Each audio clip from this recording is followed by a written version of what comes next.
Good morning, good morning, good morning. Welcome back, everyone. We are starting off today, Friday, with the Dixie. Today is the last day of the month, so please be aware of that things will get volatile today. As you can see on Dixie, we did enough poking to the downside. We did not break our low. We officially went sideways, and now we are starting to poke up. If this continues past this 20 or 102.50 where I have my alert, the possibility of Dixie going to 103.50 pretty quickly is there, and that on the last day of the month is not what I was hoping to see, but if that occurs, it should mean downside on Bitcoin, ETH, and other tech stocks. So please keep an eye on this. Be aware of this. This thing is pretty primed for extension to the top side on a 4-hour time frame. It's doing exactly what we would be expecting, coming right into resistance and finding a little bit of a pullback, but there's such a decent amount of bullish divergence that we have a next, well, the 4-hour candle just opened. We can definitely float on up over to 103. And then around here, we can decide if we want to continue up to 103.50 or not. But today is a wait and see kind of day because since it's the last day of the month, people might be taking some profits to report on first quarter, and then others are hoping for first quarter to end on a good note so you can see some exuberance in some assets. Right now, Dixie looks like it wants to pull back a little bit, but if it pulls back to 102.30, I mean, that's fine. Losing that level, I would be looking for upside on everything, but if you hold this level and go sideways, the next open can go up higher, and then we'll see some downside. So be aware of Dixie. Dixie is pretty important to track. I want to actually leave an alert right here in case it loses to the downside. I will act accordingly. All right, now let's go to the daily on Bitcoin.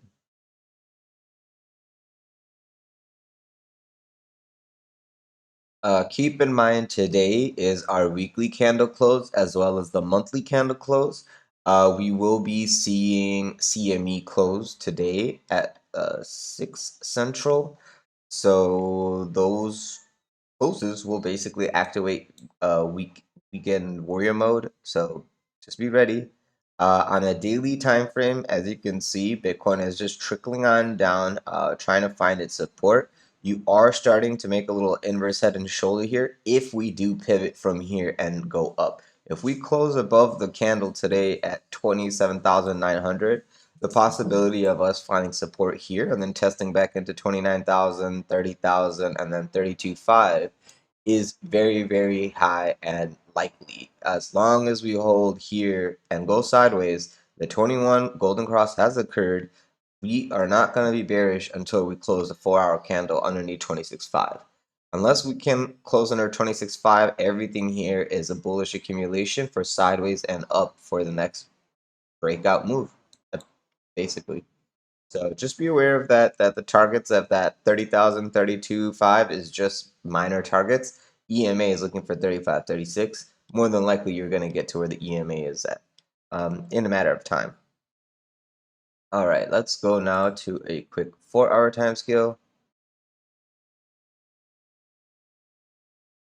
And here is what is basically looking like sideways price action on support, which is where our previous breakout was. So from there, we tested the low. We never break out. We went and broke to the top, tested the low, didn't break out, tested the low, didn't break out. Now we're trying to break out of the range. It failed on the first attempt. We are sitting on support. This next attempt more than likely is going to break past 29. Only way that doesn't happen is closing and opening candles under 27.7 and then actually closing under 26.5, starting the descent into a deeper retrace. ETH kind of did something like this already, but we held on support just like Bitcoin. And right now, if looking at Bitcoin, I wouldn't say that we are destined for a downside. It's looking like finding support, and then this little inverse head and shoulder here is trying to play out to the top side. So just be aware of that this does look like bullish accumulation, a little bull flag consolidation on a 4-hour time scale, and then possibly some upside. Yeah, that's what I see for that. Let's go look at ETH. So ETH is a little bit more precarious. Looks like a doji, and then the next candle is showing you basically a secondary doji. Stuff like that usually looks like downside to test the previous day. So we can see us test into 1760. Shouldn't panic coming into 1760 to 1740. Could be a buying opportunity. Closing 4-hour candles underneath 1740 though is a risk for you to go test into 1650 to 1580, and 1580 is a level of support that I do like. So I mean, if I get that level, I will definitely try to take a long scalp off of this level and not lower. Yeah, and that's what I'm looking at for the downside. Closing above 1800 on a 4-hour open and close gives us more likelihood of testing into 1850, 1860. Having a 4-hour open and close above that, or a daily open and close above that, is crucial for us to continue this upside. We don't want to roll on over and make this into a head, come all the way down here to like 1580, dead cat bounce to 1700, and then come back down. That's not what we want to do, but that's the possibility of you um, coming to a head and shoulder distribution phase if you lose this 21 EMA over here at 1730, 1740 on a 4-hour open and close. Losing it on a daily would be worse. I mean, lose 1700, all your warning flags should be running basically. So just be aware of that. Let's go to a 4-hour time scale. Breaking above that 1850, we're looking at 2000, then 2200. Here's a 4-hour time frame. Actually stronger than Bitcoin, because Bitcoin was flirting with the midline. If Bitcoin dumps, ETH will probably get dragged with it. I'm hoping that ETH, since Bitcoin was leading, is going to find some support and lead so it can actually help Bitcoin out. That would be the ideal situation, but we're going to have to wait and see how that plays out. Um, if the 4-hour can continually open and close above 1780, I would highly suggest being prepared for 1830 to 1850 to get tapped. Those levels is not gonna be that much resistance. I'm looking for just a continuation straight up to maybe like 1950-ish. And then at 1950, 1920, we can decide if we want to continue further up or if we're going to come back down, test into the support of 1850, and then use that for continuation to 2200 on ETH. So time will tell. Everything is looking pretty decent for sideways and up. We just need a little bit of time for the markets to open and show us that euphoria. It being the last day of the month, there might be a lot of people looking to uh, basically either take profits or some people might be feeling the FOMO. So you will see that come into the New York Open, which is in about 3 hours, 2.5 hours. Now, before we get off, since it is a weekly close, I just want to go and show you CME really quickly, and then I will let you guys go and do what you guys want to do. So here is CME weekly. Closing like this above 20 uh 2800. This is Bitcoin. Closing above 27,500 on this weekly is good. Next week we can come and test into it. There's no risk of downside until we close under 27,500. I think we've set the 26,500 for perps, but looks like the most significant level for futures is 27.5. So just be aware of that. As soon as you start closing under 27.5, the risk for you to come test into 25 is there, and that's like very important. 25,500 as well. Okay, so be aware of that for weekly on CME Bitcoin. Here's weekly on CME ETH. Considerably weaker than Bitcoin, because Bitcoin is all the way over here. Okay, we're all the way over here. So technically, we should be using this as support at 1800, and we should be going to around 2200 in a short amount of time because we should already kind of be there.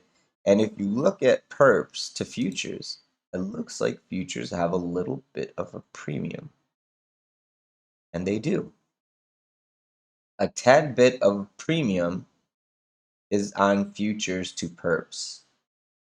Uh, More than I would assume is because of USDT or USD losing its dollar peg. So I would be looking for upside. If futures have that much of a premium on perps and spot, I should have checked spot too.